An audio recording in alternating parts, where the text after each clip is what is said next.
sẽ sẵn nữa thì giờ sẽ để đi xa rồi cơ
lang lên nó dạ mà tên tên gì vậy à nó chết thế à ta ra lại nhà trắng nữa bây giờ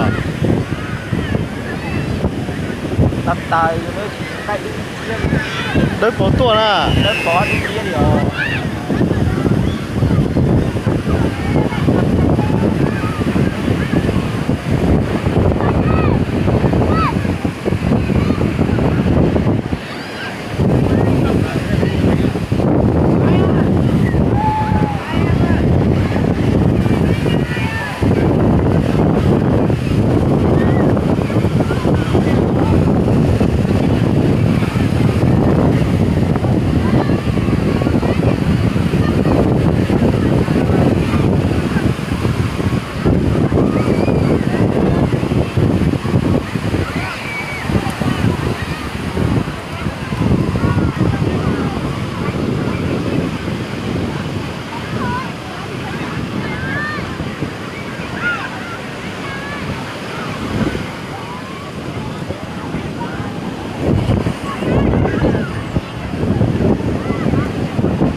sẽ chọn co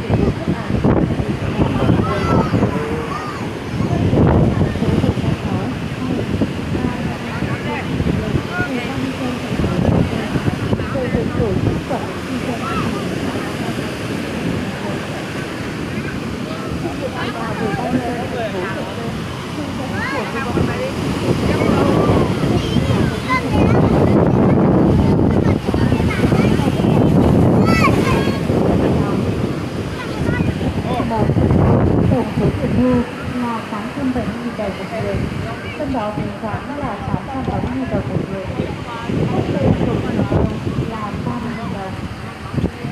2. Từ ngày 20 tháng 6 năm 2020 đến ngày 9 tháng 7 năm 2020. Sau thời gian trên, công ty sẽ kiểm thu và tiến hành cấp thẻ kinh doanh cho những lao động đủ điều kiện tham gia kinh doanh trong năm 2020.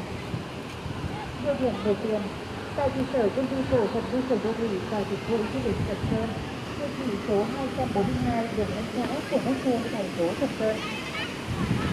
Nếu quá thời hạn trên cá nhân nào không thực hiện thì không mua cá nhân đó không đủ điều kiện tham gia kinh doanh.